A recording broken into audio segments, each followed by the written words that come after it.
السلام عليكم. يسعد مساكم جميعا and welcome to our today's workshop, which is going to be about writing a research proposal presented by Dr. Majid Al-Buledi.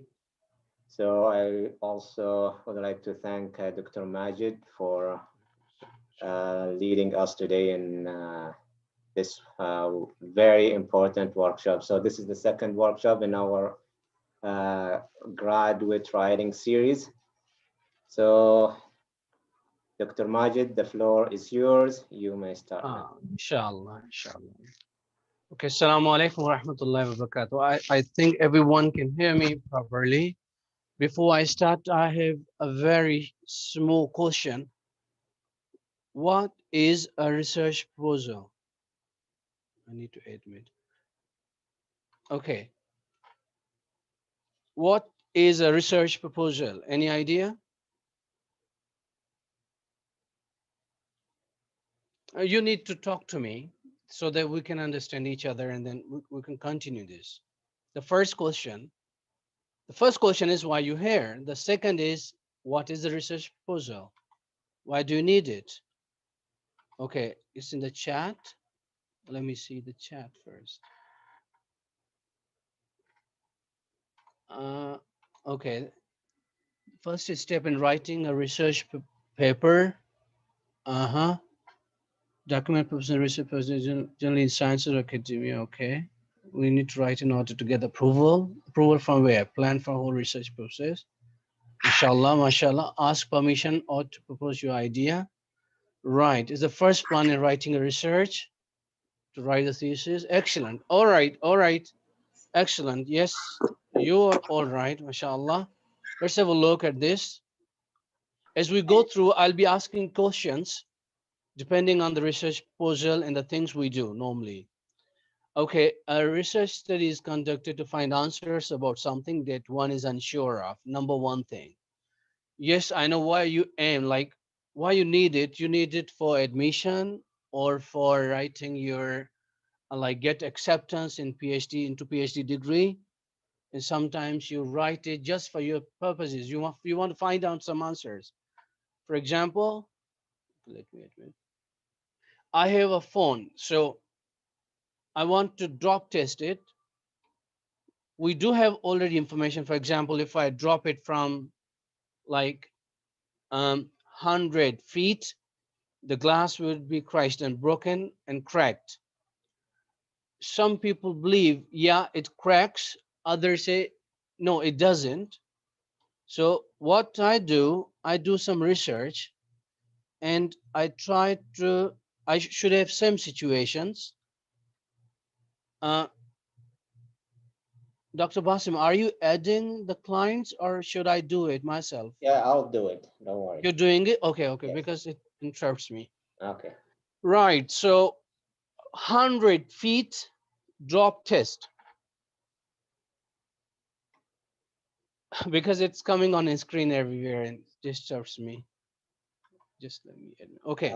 You can hide it. You can hide it by Hide. clicking on participants. Yes. Yeah, because it's coming just in front of the screen and it disturbs. Ah. Okay, so I should have same variables, same floor, same thing. Then I draw from here and then I check it. It comes the face down. So every single minute detail is necessary to conduct that research for myself. Number one. Number two, as you said, you need it into a PhD program somewhere in England, America. So it's really very important. So, right. Normally, we do a research study to conduct something to find answers to our questions, whether iPhone is better or Samsung. It all depends on the research that you do. And if you have already existing research, what you do, you have to base on it, something missing in it. So that's where you find a gap in your study and do it. As we go through, we'll see it since this is introductory program.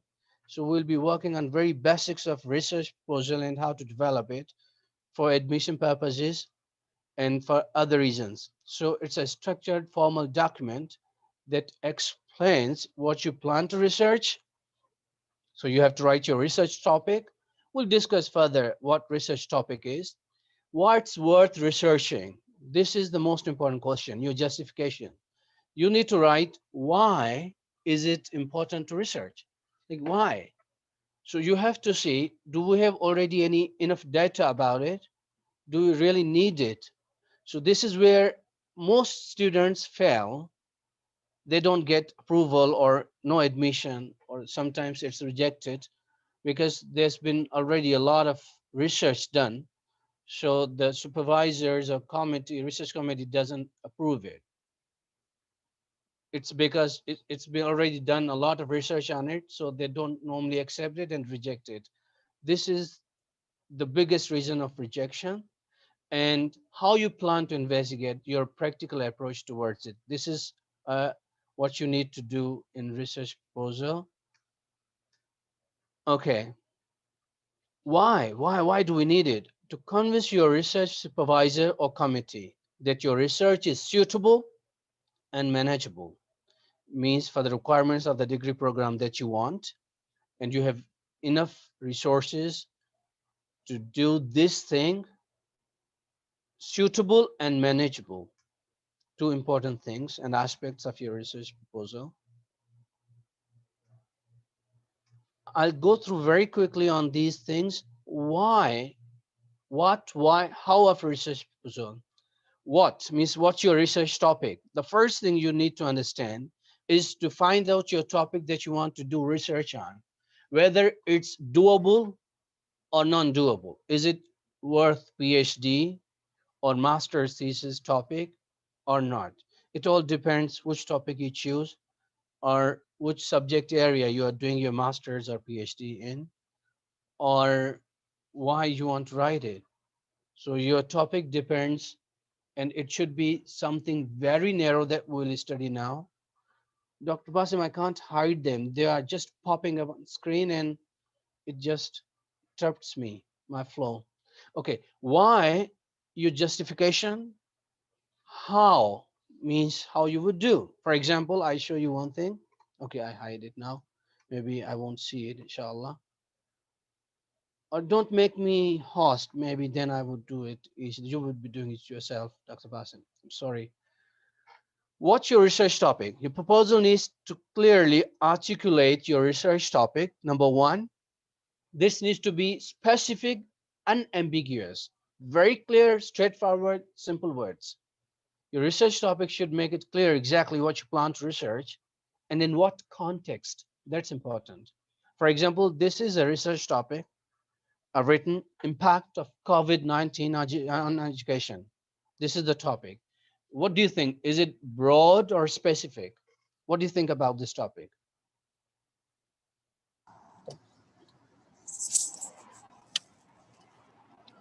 I need to read the chat, maybe. You don't talk. It's like summary of your future work. Okay, it's done. Broad. Okay, it's broad. All right, okay. Impact of COVID-19 on education. Okay, let's look at this. I think chatting is better. You can just write it there. I would read it myself. You don't need to answer it on microphone since there's a lot of disturbance in background. Okay, your impact of COVID-19 on education. This is very broad. Okay, you specify it, you bring it down. Look at this blue highlighted topic, impact of COVID-19 on English language learning. So from education, I chose English language learning, just one thing. And then I chose Saudi Arabia, not the education worldwide, specific country, Saudi Arabia. Excellent, better. And see the next one, impact of COVID-19 on English language learning in secondary schools in Saudi Arabia. Oh, wonderful. Now from English language, I brought it to secondary schools in Saudi Arabia. Not I exempt from here university learning, like students of foundation year, or primary learners, just secondary learners, students. It's further specified. And if you see the last one, impact of COVID-19 on learning speaking skills. Further in English language, we specified which skill. English language skill. Speaking skills in English language in secondary school in Saudi Arabia. You further can specify it, what area of speaking, pronunciation, fluency, connected speech, assimilation, or phonemes, or you can further specify this topic. And from secondary school, you can choose secondary schools in Jeddah or in Medina, or further you can specify secondary schools or primary schools or secondary schools, but which class you can further specify it to grade 5 or grade 7 learners. Okay, and grade 7 learners, male or females, which gender, you can develop. The more specific the topic, the chances of approval, there are more chances of approval if you have better and more specified topic.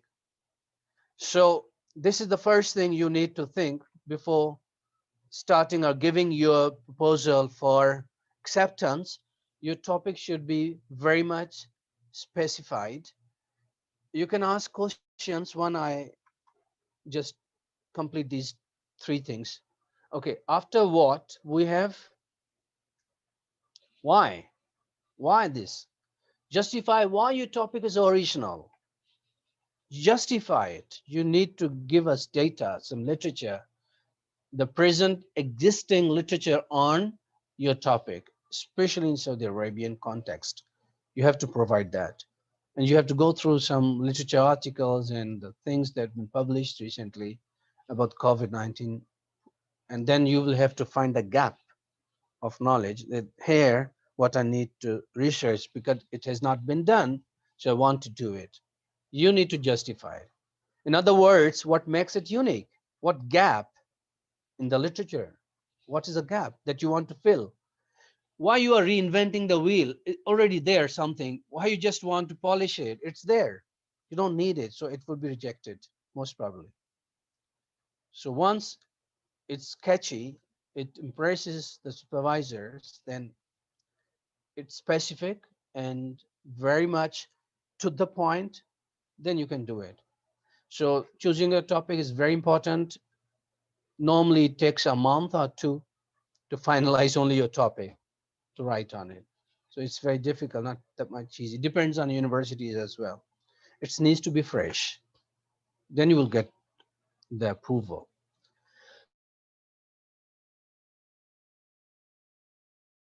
How? Then you qualitative, which inquiry you're going to use. So how you will undertake your research? Is your research design appropriate? Is it qualitative, quantitative, or mixed method, critical? Which research design are you going to follow for this? And is your plan manageable? Are you going to research like 100 schools? Not manageable. It's difficult in 1 year. Or the subjects or respondents or participants of your research and the locale, these things are very important, and the time, money, everything. So make sure you don't boast there, just write what's manageable. It will be acceptable and approved.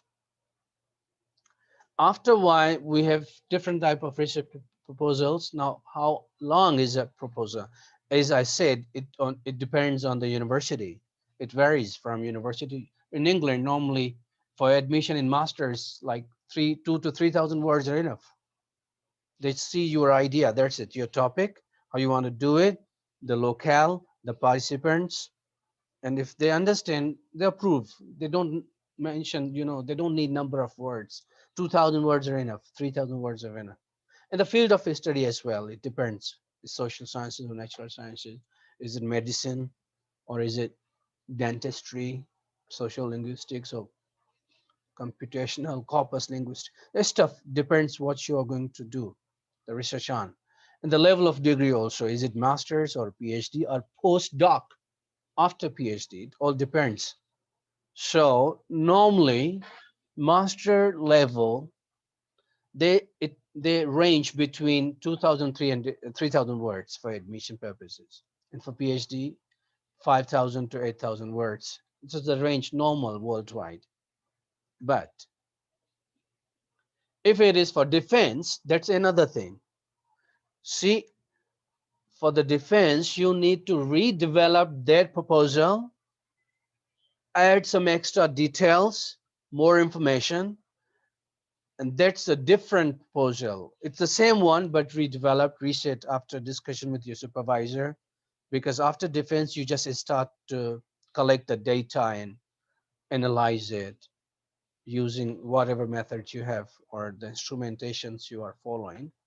So normally 6,000 to 8,000 words for defense, not for admission. For admission, 2 to 3,000 words. For master's program, and for PhD, or sorry, for defense, when you have to defend it um, in front of your supervisors, a committee of defense, like 6 to 7 professors will be sitting to listen to you. And then if they understand and agree, then you carry on your research on it for 2 years. And then you time to time for after every chapter, you need to talk to your supervisor, main supervisor, then co-supervisors. So this is how it works. And for PhD level, there are 12 to 15,000 words.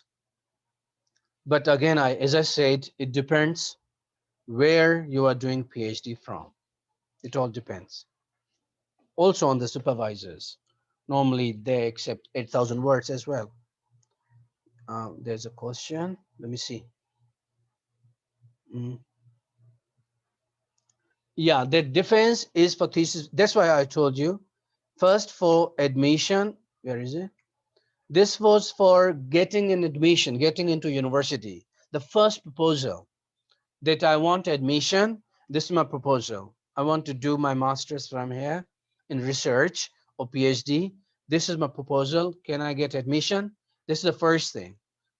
After you are in, based on this proposal, what you do, you redevelop it, the same one, with the suggestions and recommendations of your supervisor that you get from there. And then you redevelop your constructs and you develop your questionnaires and the way you want to do it. Like it takes like 6, 8 more months. And then you're ready for the defense of that thing for thesis purposes. And then you are in front of once you are in the university, then this starts. Yes, I hope I answered your question. Okay. Now, here,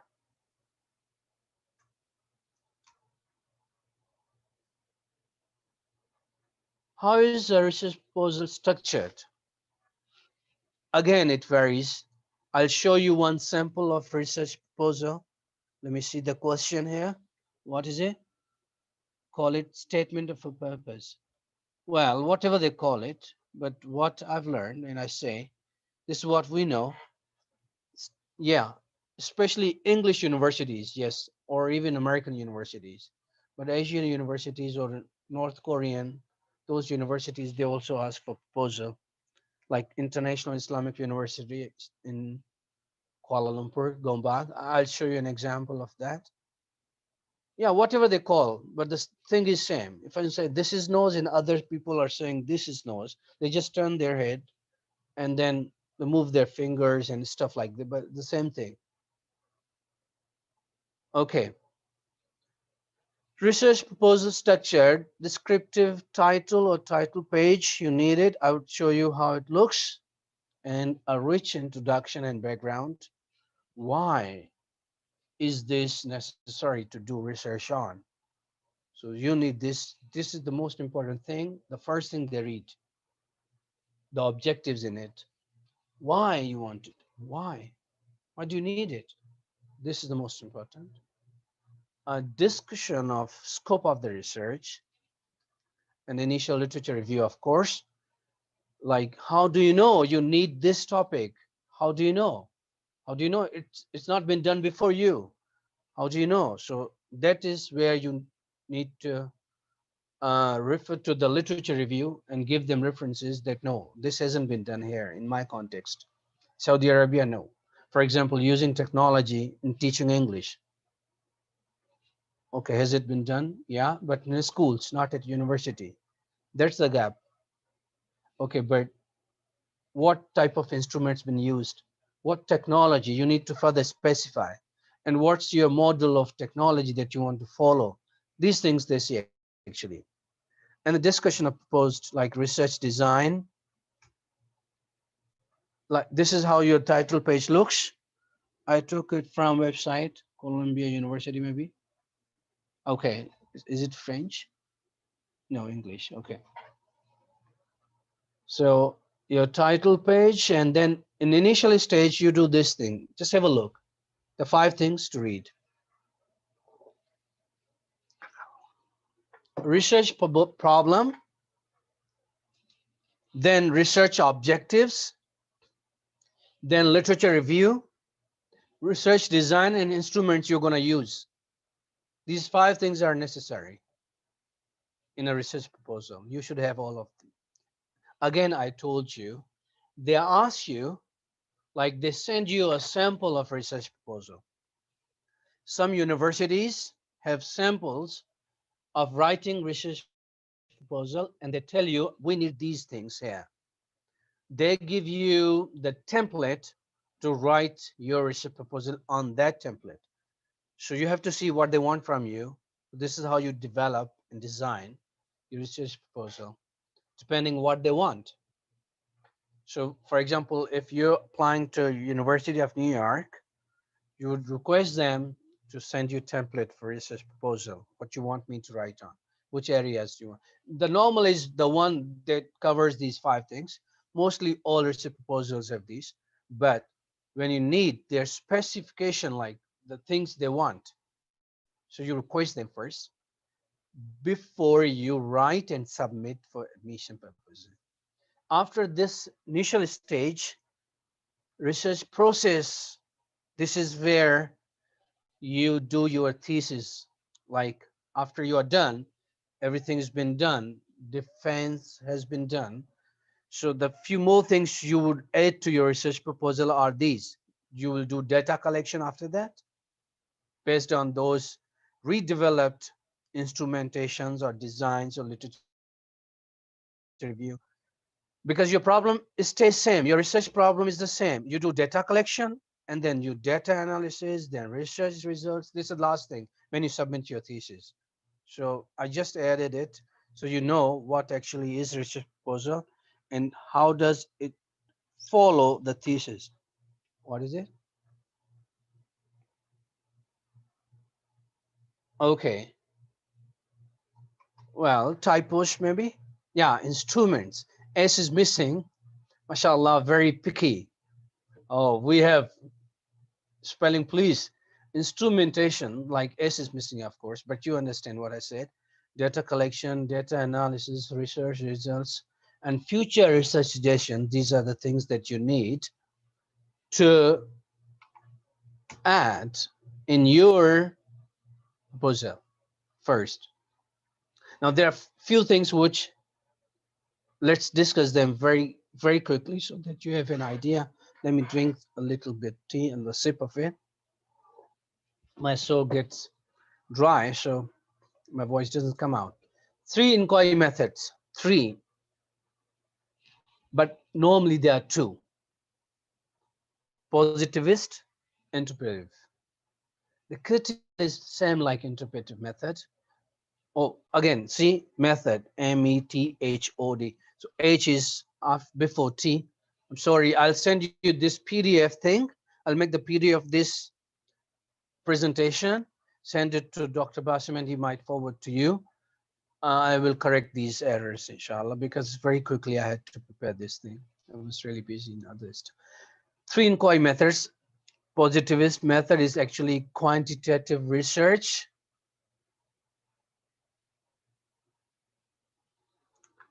Okay, thank you very much. And then interpretive and critical method, they are similar. We'll tell you more detail about them now in coming slides. It's qualitative. Again, see there are typos. I'm sorry for them. I'll correct them and we'll send you this PDF. Qualitative. So again, it was really, if you trust me, I just made it after Maghrib today because I was really busy. My mother's here and other things. I'm so sorry, but we'll prepare the better one next time.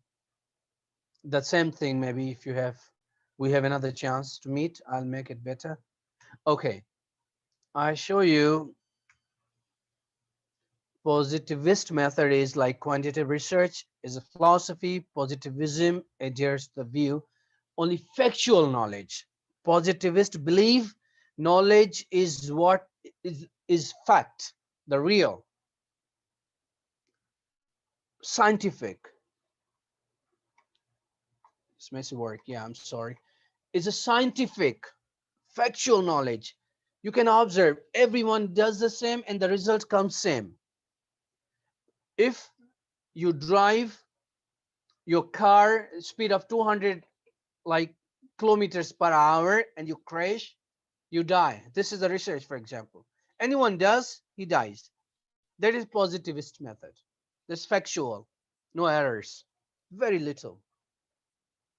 It has the measurement. It's a scale, Likert scale. It is trustworthy. Everyone believes. Normally, scientific things like on COVID, sciences, physics, chemistry, biology, or these things, they use this thing because this is reliable and more valid. This is what they believe, but they're equally reliable, actually. I'll tell you how. It's limited to data collection. Interpretation is an objective way, but this is quantitative. You have scales to measure everything. Social surveys, structured questionnaires, these are instruments. S is there, see? Official statistics, and these have good reliability, representativeness. You need these things.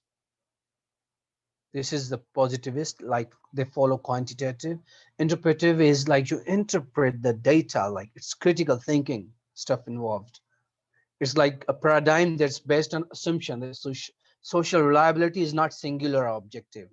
It changes and shaped by human experiences. In social context, there's ontology, right? And it's therefore best studies within its socio-historic context by reconciling the subjective interpretations of various participants. These are just the words, in simple words. You can interpret the data. Oops, oh, sorry, go ahead. Where is it? Where was I? Research methods? Okay. Actually, I was reading a question here. So, okay. Right. We are going towards here. Thank you very much, brothers. This is, subhanAllah. Yes, here. They believe we interpret the data depending on the history, context, and the human nature and human experiences. So this is normally qualitative in social sciences. Unstructured interviews, observations of classrooms, or observations of the field. You go and check them and see how you what you know is it real, what you see is real. For example, this car vibrates at speed of 200 kilometers per hour.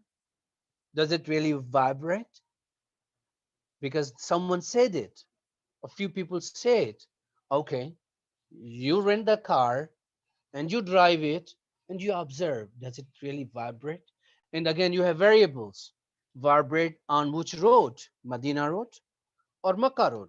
Which road? Because roads are different. And which conditions? Which type of weather? The weather conditions. Slippery roads or dry? Snowy roads? Which weather? Which weather condition? Like you have to see different variables to interpret the data. And then you say, yes, it vibrates. And again, how many people in the car? If it is one, how it vibrates. And if there are 7 people inside, what is the frequency or the level of vibration? So this is, you have different variables you have to see. Okay.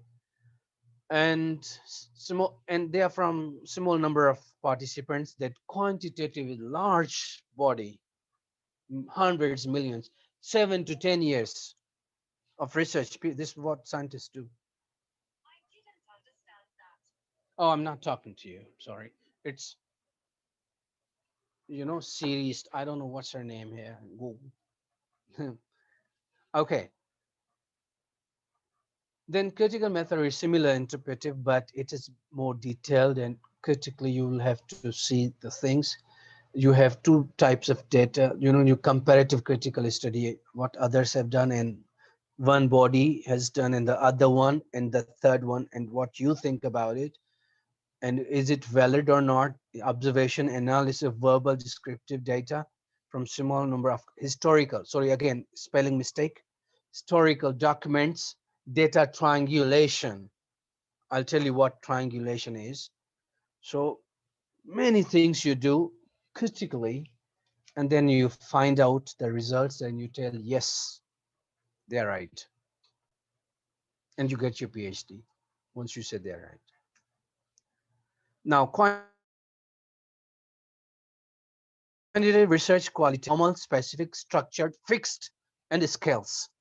And qualitative is informal, more flexible, non-structured, non-determined, and subjective. It depends on your understanding of the data, what you understand, what your brain says. So it's not that much reliable, but acceptable.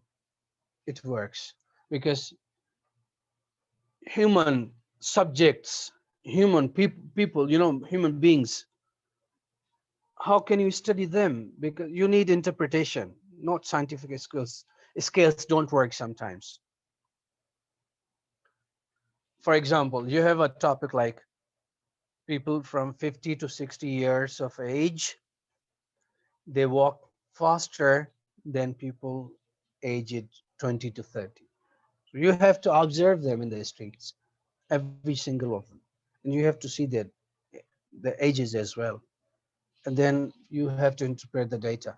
I'm giving you just examples. They're coming in mind. I'm telling you this is how they do. Mixed method. This is the third one, recent, and it is more detailed. What they do, they mix both qualitative, quantitative. They mix them and get the data. It's more reliable, of course. You have both qualitative and quantitative research method, right? Systematic integration, mixing of both, single investigation in one same investigation of human nature. So the basic premise of this methodology is that such integration permits more complete synergistic utilization of data. So you have to be very much like focused in quantitative and then interpretive in qualitative. And you have to do critical thinking, and then you find out the data. Yes, it's more accurate and acceptable worldwide. Triangulation, what is it? It means more than one method to collect data. Same topic. People do this because they have limited number of subjects that they work on. It assures the validity of research. So they use both quantitative and qualitative methods for same thing. This is done when subjects are limited, samples are limited, but the variation, like variety of data collection tools are being used, both qualitative and quantitative, to understand what it really is, what the findings are. So these are some of the methods, because this is writing a research proposal, not about the research methods. So I just touched it.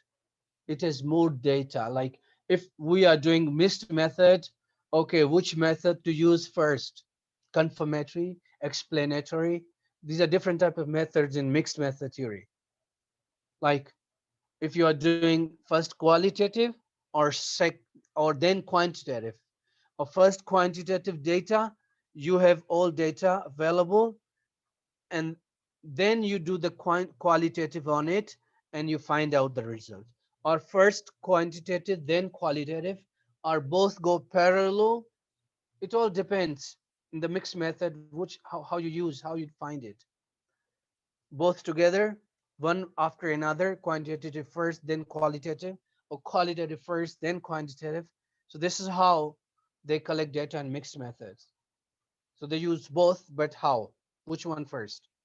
It again, more explanations. Which one do you prefer, or which one is better? First quantitative, then qualitative, because it's far better. Because once you have the data, you can interpret it and you can do some observations on it, well, and then see if the data are valid or not. You have to see that. Okay. Yeah, what's the question?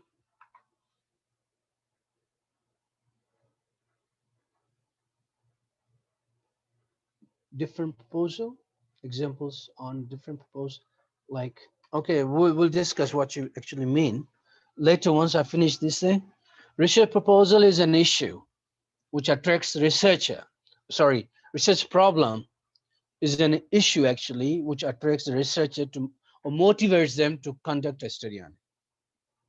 This is the tough thing to find out. The toughest thing is the research problem. Find the problem you can do research on. If there's no problem, there's no proposal. No problem, nothing. Why you want research? Why? You don't need it. You should have a problem to do research on, right?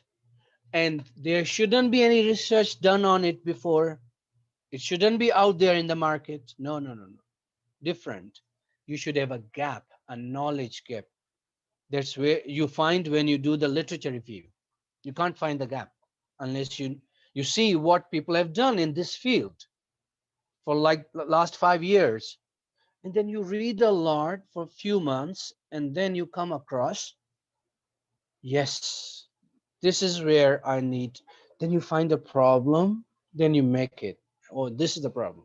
I tell you an example. What you do when you do the literature review, and there is another workshop on how to conduct literature review, types of literature review, another workshop, by the way, where the systematic literature review, types of literature, what you do, you make tables and you write every single, this year, this researcher, this is his, like, these are his findings, and this was his problem, and this is the solution.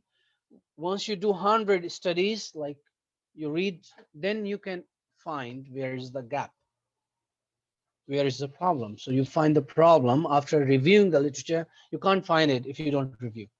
You need to review, or you can't ask anyone, tell me a research problem I want to work on it. No, it doesn't work.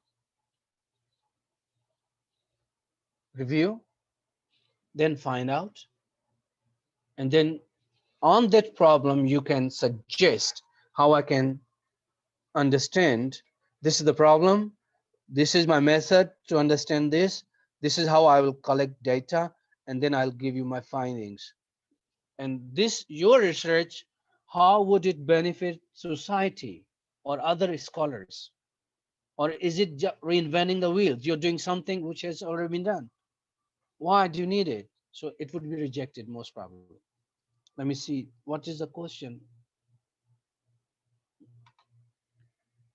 Writing literature review, great strategy. Yes, we have Monday, November 9th, strategies for writing literature review, inshallah, on Monday. This is the primary thing to write the proposal for, and it determines whether the research should be carried out or not. So this is the research problem. For example, I don't know which fields of study you coming from, but I'll give you another example of social sciences or even medical sciences. If you're working on Panadol or paracetamol or Fifadol, its effect on human liver or kidneys, then you have to see whether it's been done before or not. And yes, which types of patients, which ones, which patients, what ages, when was this taken, what was the dosage, how was it taken, with water, warm water, lukewarm water, or just normal?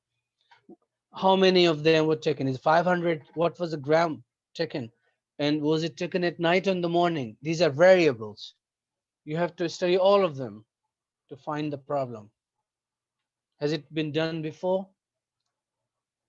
Or was it taken alone individually or with other medicine? If it was with other medicine, does that medicine affect paracetamol power and its strength? So, these things you have to understand while doing research. You need to find a problem. No problem, no research. Right, I'm drinking tea. For example, this is my tea. I think it's coffee. I said this is better than the tea from or coffee from Starbucks. Normally they say Starbucks, the real pronunciation. I'm sorry if I'm wrong. But this coffee is better than that. How? How? So I have to find out. The amount of coffee used, was it freshly brewed, and the amount of water used or milk in it, and the type of milk is Saudi milk or Almarai milk, which milk was used in it. Then I have to see the temperature of the milk it was boiled on and the amount of coffee used in it. These things first. I'll try to find the problem. Has anyone done this before? Is it worth, like, is it doable? Do I really need it? This is also important question. Do you really need it? Does it help human beings? So think before you find the research problem and you conduct proposal, you need the research problem. No research problem, no research. That simple. Yes. It's a question. What's the problem? There are several studies being conducted, so I can't find a clear problem. You can't find unless you read. Akram Abdullah. The more you read, the more problems will come up. Now tell me, for example, what's your research, like where you want to do it? I'll suggest some topics. Tell me what's your problem. I'll tell you what to do with it. You have to find yeah, there is no problem, no problem, no research. Simple. Nothing. You don't have any problem, research problem. You don't have it. You don't do the research. No proposal. Again, spelling typo. I'm sorry again. Research problem arises from interest and experience of the research, existing theory, replication of previous research, and contradictory results of the past. I show you one example. You will understand it now. How to find a research problem. Here, look.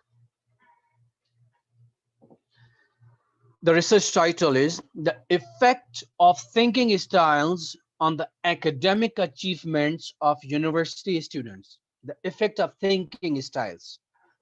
Every person has different thinking style. What's its effect on achievements of university students?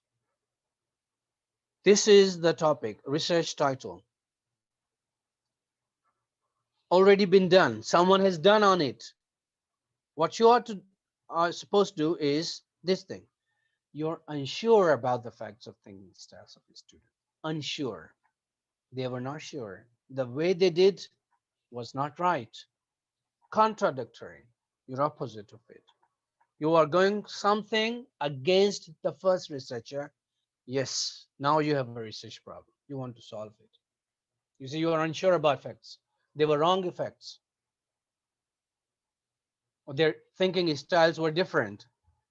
And there were only males, no females. Only male candidates were the participants of research, the research subjects.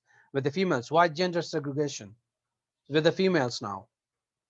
So you want to do on females. Oh yes, now research, you have a research problem. Okay, okay, male students, yeah, okay, this one. I want to do on female students. No research been done. I want same thing on females. That's it. And let's check a comparative study actually. Then you compare with the first research. And then you decide, yes, and you find out the problem. This is your problem. Another is this. A comparison of level of proficiency in English language among Saudi managers in government jobs. Level of proficiency in English language. You comparison of level of proficiency. Let me see what's the question. Each research paper has its own gap. Yeah, exactly. They sometimes, when they suggest, in the end, they are suggestions, future research. Always, if you're reading any article, there is future research suggestion. From that suggestion, you can find the problem. That's helpful. Trust me. The last thing in any research article, there is something called future research, further recommendations, further suggestions. They show you some gaps of knowledge to work on. So that would be helpful also. Yeah, what's the question?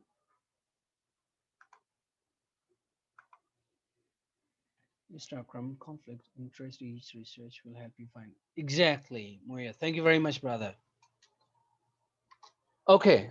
Inconsistency in previous research findings on the level of proficiency. Now, this is the research problem. There was inconsistency. It was not consistent. So you found another problem. No, it was not consistent. Inconsistency in the research. Then you find out again. That's what you do, the research on. What is research objective? Without this, there is no use of research. There's no proposal if you don't have this also. The two more important things. This is one of them. Usually states in the abstract. It explains the main reason for conducting the research. The main reason for conducting the research. And it's the most important aspect of research. All efforts of research are focused on it. This is the why of the research. Why you want this? What's your benefit? What's the benefit for human beings, or to your company, or to the university, or your people, or your fellow men? Uh, uh, What is the objective? What's in your mind? Why you want this? What's wrong with you? Why this problem? Why? So this is objective. Why do you want it? So you can say that this research will help our customers grow their business, like our managers grow their businesses or something. Oh, okay.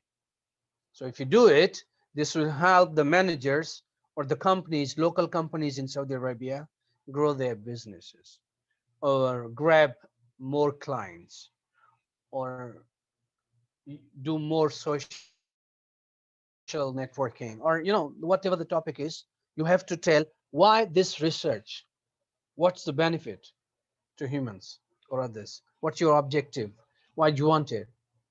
This is also the most important aspect, one of the aspects of research. And then you develop research questions. You do need research questions that you want to ask, and you make your questionnaire, or what questions you have that you want answers of. So you need research questions from that research problem. You develop research questions related to the problem, not far, should be there.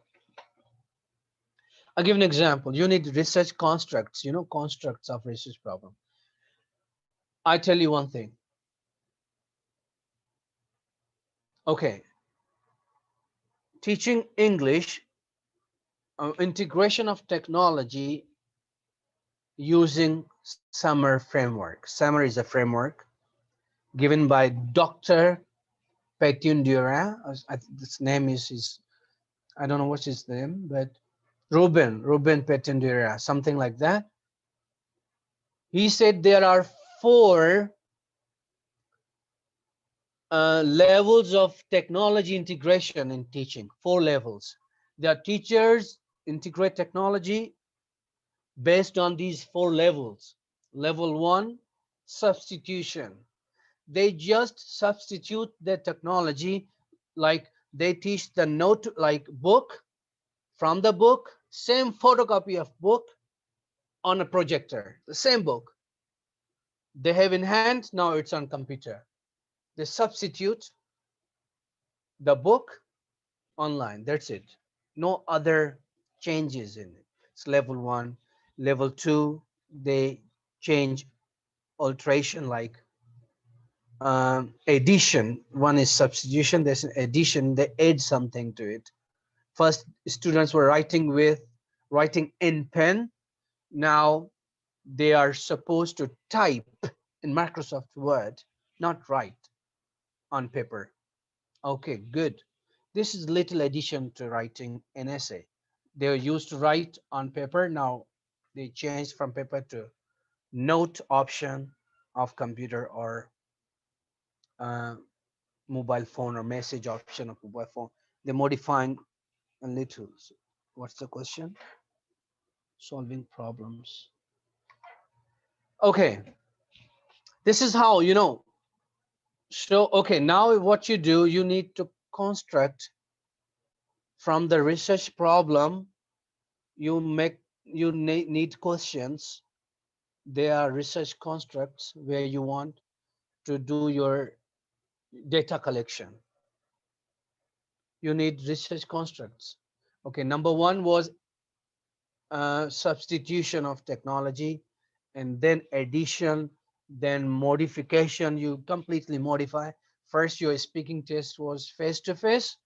Now it's online, or you do some audio on WhatsApp, send that audio to your teacher, and your teacher listens to it when he has the time and gives you feedback via same WhatsApp channel with his own audio. You know, you're doing some speaking thing, but a different thing involves that's technology, the use of technology in teaching. I'm telling you an example. Redefinition is completely different. First, you were asked to write a long essay of 3,000 words on Madan Saleh, Al-Ula, the area where, you know, the Prophet Saleh Islam's camel and all that, you know, the ruins of old times. Write about it. So what one student does, he goes there, video record the stuff and voice over, or what he does is uh, makes his voice on it and brings a lot of filters, extra additional background music and stuff like horror music. If he goes inside the room, some he makes it like a movie. That's use of technology again, but he did not write an essay. He was not supposed, like, he didn't want to show the teacher to check his coherence, cohesion, that thing. No, that was the knowledge essay. They wanted information, that's it, not about the language thing. So he did it by making a video. This is also the use of technology in teaching and learning. So these are some of the constructs. Now, four constructs. Each constructs you will have to make questions. Now, another example, which is, I don't know what your topics are, but from any research problem, you have to make the questions based on the problem and the sub problems or subtopics of that. Or, for example, there is another thing, task achievement, or how students achieve a task. So it's again, you will have to see their cognitive approach. So one construct is their cognitive approach. One construct is their sleep. Do they sleep for 8 hours of sleeplessness? And other could be their behavioral time, like focus on the task. So, these things you will have to see. They are the constructs. Based on these, you make questions. And those questions should have, each question should have at least one thing that you want answer of. Just don't write questions. No, it should have one thing that you want its answer from the respondents when you do the research. So your questions should be based on the research problem. Okay, we'll discuss these things in detail maybe later. It's introductory. It's not detailed, so let's do some introduction. You need research local as well. That's vital in this process because you need to make decisions on what specific subject you're researching and what location you're going to be conducting your research in. So it's very important where you want to research. Is it King Abdulaziz University or the ELI? Is it Arabic Institute? Is it Jeddah University? Or which department or where or who the participants are? Are they teachers, students? Okay, males or females? And the ages. So these things are important. Let me read what's the question. about the antimicrobial activity of specific plant against some bacteria. Well, you, this is something botanical thing. We'll discuss this later once I come to it. So, okay, if you're writing about botany or zoology or whatever, you need to write which area you're going, which where the plants are, in which conditions these plants grow. And you have to be very much specific. It's a bit scientific. You need quantitative research, not qualitative.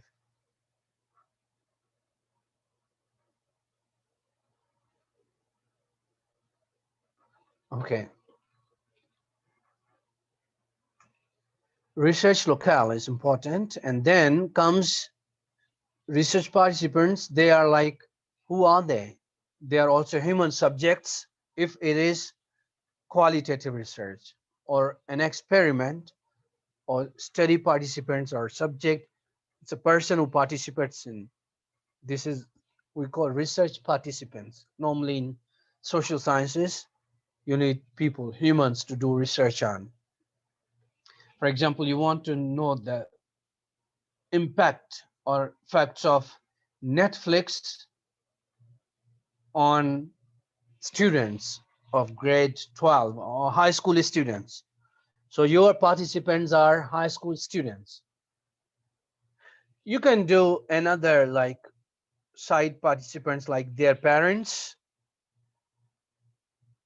some interviews from the parents as well. Maybe they're lying to make your data more valid.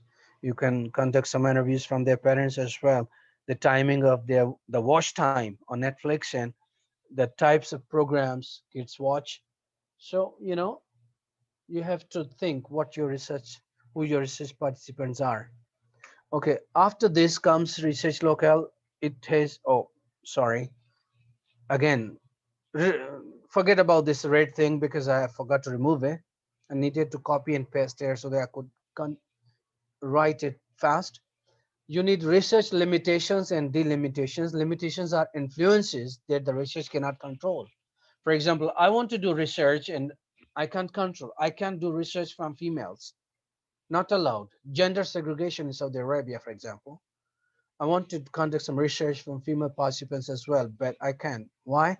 Because I don't have an access to the female participants, not allowed according to the law. So this is my limitation. So I would write, my research participants were only males due to gender segregation in Saudi Arabia. Limited. And delimitations are choices made by research. It's up to you. You describe the boundaries that I want to study here. That's it. So these are delimitations. I want to study only this area, not another, only King Abdulaziz University, not Jeddah University. It's your delimitation. It's up to you. You have to decide. Hypothesis is specific, clear, testable position or predictive statement. You think maybe this would come. You have a feeling based on your observation and experience that students use 8 to 10 hours of mobile phone in a day. How do you know that? Because you, being a student and of their age, you use same amount of time. So hypothesis is something you think it's similar, but it's not even, it's scientifically studied, but not sure till you find out, yes, they use 8 hours like me.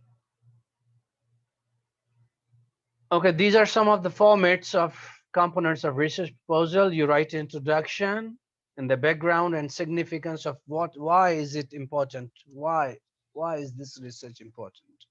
Some literature review, your research design and methods, preliminary suppositions, if you have any, or implications and problems, little conclusion, then bibliography, references that you've been using, the literature review you have done, you have references. For referencing, you can use a lot of softwares like Mendeley. I use Mendeley, and you can use Zotero or many others. InNote, many reference softwares are there. Bibliography. Some ask, some universities ask work schedule, timetable, how many, like what is the duration of this research.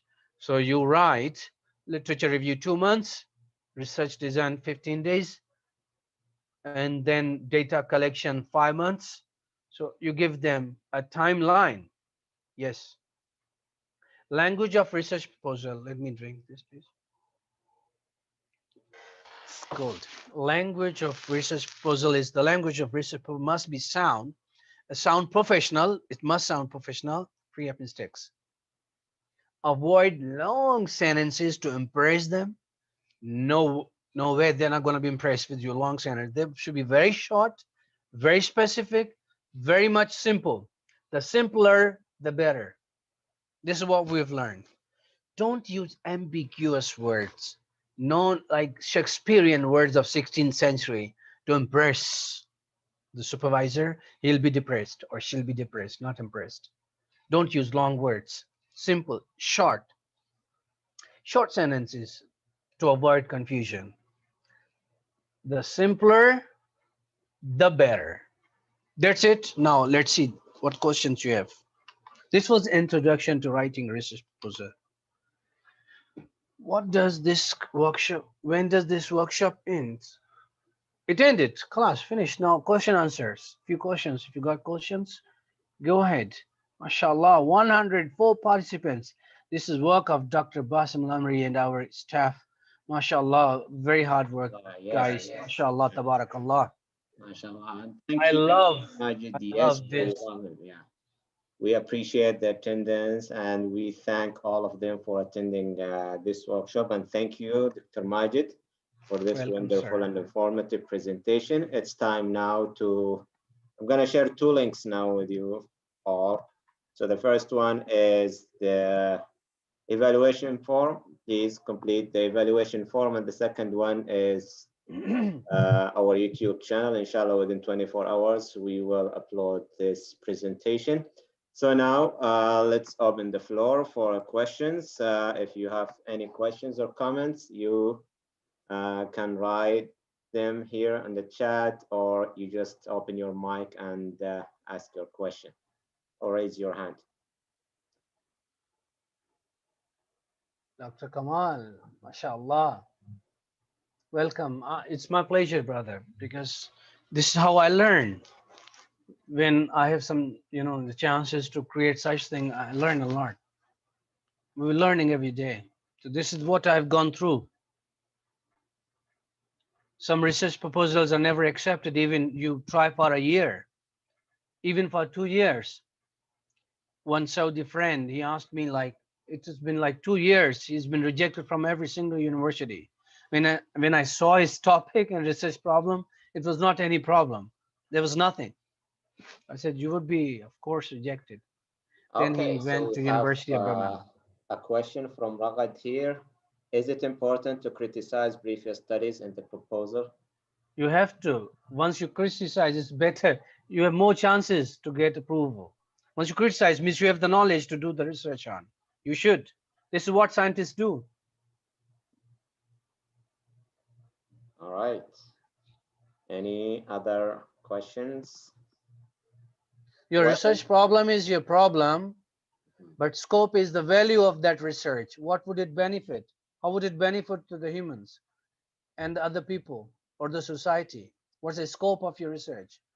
Problem is your issue, what you want to discuss, but scope in the society, in academia, or with those scholars in the pool of knowledge, how does it benefit others is what you call scope. Yes, it's a fact of, yeah, your problem solutions effect on it.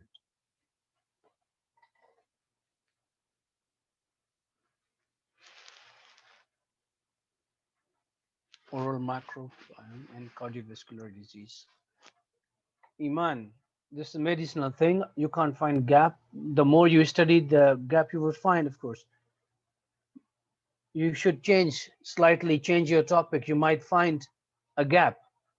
See, cardiovascular disease, like Heart diseases, what age? You can find a gap once you find the age range, like 70 to 80 years old people or women, not men. So it all you can find gap. Try it.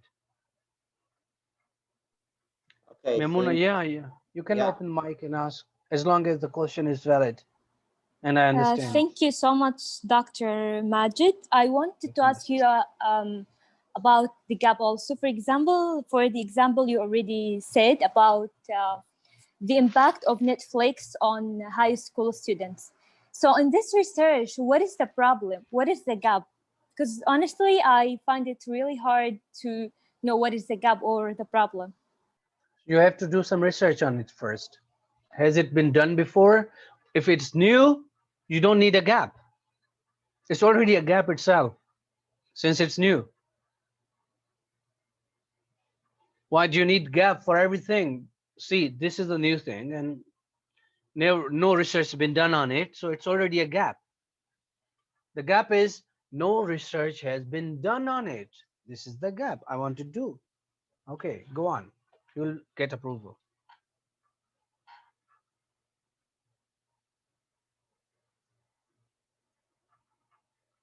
What's the question? Thank you, sir. It was very informative session. I will ask if you don't mind, is this spot can be considered as a gap? I didn't understand the question. What does it mean? Spot? I don't know what you're asking. I'm sorry. Choosing on the literature I found is a bit general. I'll make it specific. Specify it. Narrow down your topic. Narrow down your research. The journal narrow down to specific things. Effect of Netflix on students, submission of their assignments. Oh yeah, this could be gap as well. Yes, submission of the late submission of the assignments. It's because of the effect. But make sure it's researchable. Make sure you can do it. How would you find the data? Check the ending also. How would you get these participants? It shouldn't be only the topic, but how would you find the participants? Where would you find them?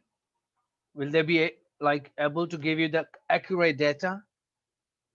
So make sure you can't go to their homes and ask them. Or even their parents don't have time.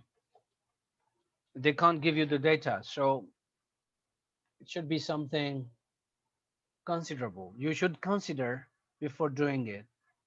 How would you go and collect the data? This is the most important thing.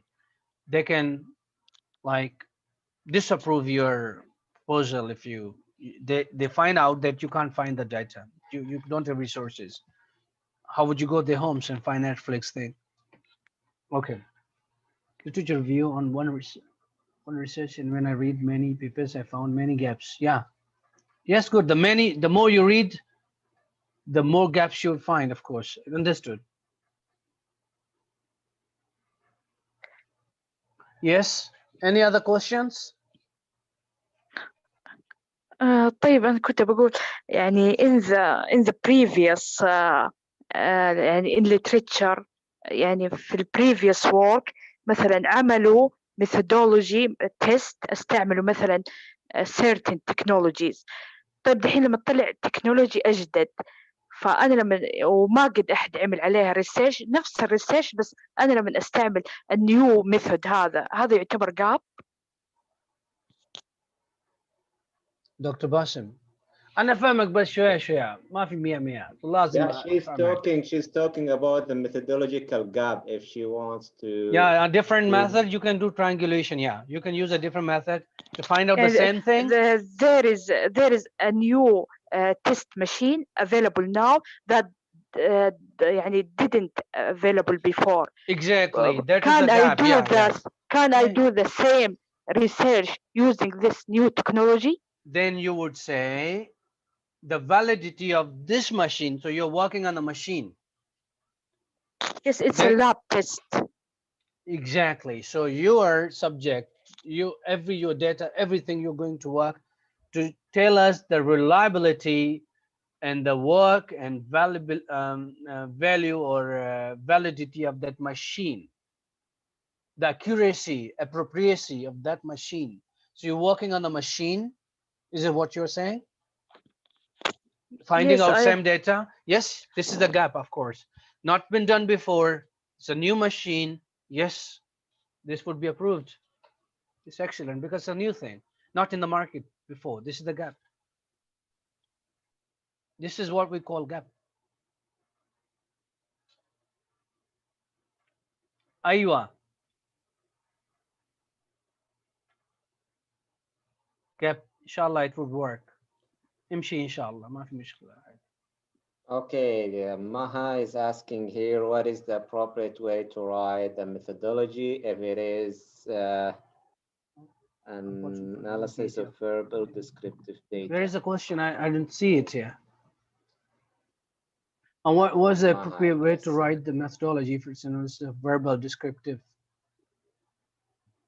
Verbal descriptive data. Okay, it's. I think we need to postpone this question because we'll have a separate workshop about methodology, how to write and design. No, it is descriptive data. Of course, you need qualitative research. You need to interpret your verbal data. It's a human social sciences. You need to interpret it. It's interpretive approach. You need to critically analyze the data. So this is only qualitative method. It's not quantitative. You can use mixed method as well, depending what you want to say. And if your supervisor agrees, so use the mixed method. But it's too much detailed. It would take a lot of time to write both. First to find out qualitative, then work on quantitative, or first quantitative, then qualitative. It takes time. If you want your degree, this is the main aim of your research, then just choose one. It's descriptive, so of course qualitative, not quantitative.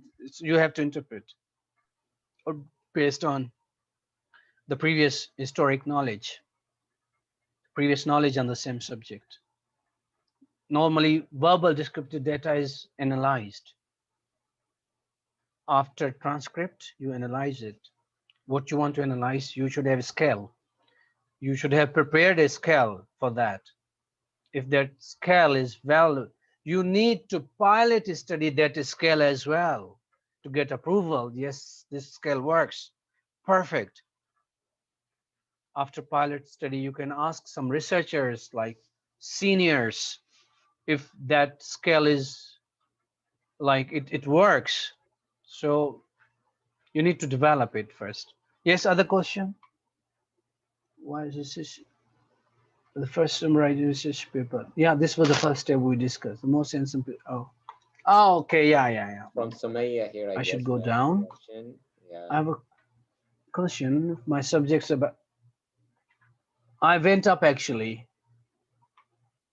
Okay, how can I guarantee that my results will be better than the previous work? No, this is half question. Especially in artificial intelligence field. So let's talk. How can I guarantee that my results will, depending on the tools, the instrumentation you're using, the instrumentation that the tools, the data for data collection, the tools you're using. If the tools are better, the result is better, of course. Depends what tools you're using for the research.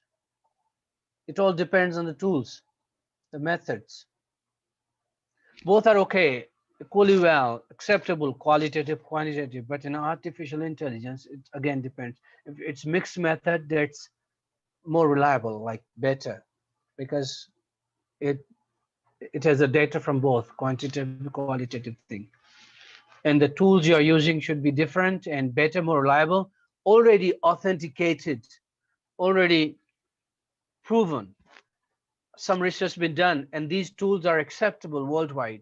Then you will have the better work and accurate data, of course. Yes. Okay, I guess we have another question here from Abdullah. Yes. How a research proposal is important for getting PhD offering abroad? Should it be very specific? Yes, very specific, and it should be strange, better. It should like give them giddiness, the feeling that yes, you are an important person to do this research there. They should see something in you and in your topic. So it's tough, especially scholarship. As you're saying scholarship, that means you want to study there free of cost. They should pay you. So your research should be something near to Einstein or someone so that they can accept and you get scholarship. It depends, what your topic is and what you want to do research on. And is it of their interest? Do they benefit from your research? They think every single minute detail before they accept and give you scholarship. What about if we change the population type? Could it be considered? Yes, it's a gap. Yes, a big gap. Why not? The population, you're changing it completely, the different aspect, different context, different type, different ages. It's a gap. But it again depends on your supervisor if he accepts or she accepts. Then you do it, or else it's okay. Okay, thank you. I have a question of my subjects about assessment using complementary alternative medicine among patients with chronic disease. In my introduction, I have to specify such disease, or I have to talk in general. Specification is better. The more detailed and specified you are, the better the guarantee of success, of course. Be very specific. They don't want journal things. They want what you want to do. They don't have time to read your journal stuff. They want to see your problem. That's it. And how you want to handle it. What tools you want to use, where, how, time, subjects, the things you are doing, your scale of doing it. They want to check these things only. The more specific you are, the more chances of success are. Trust me. The gap of the knowledge is should written in the research problem or at the end of the literature review. Of course, you have a research problem. When you're talking about research problem, you should mention it. Why I want to do it, because it has not been done. In the problem, of course, not in the end. See, in the research problem or even in introduction, when you introduce your topic, you should discuss it. Why I want this thing. It should be everywhere. Again, it depends where they want, but normally it's in the research problem. What's your research problem? Why is it a problem? Why? Why is it a problem? So you should say because of this. Uh-huh. This is the gap. Yes. Next question.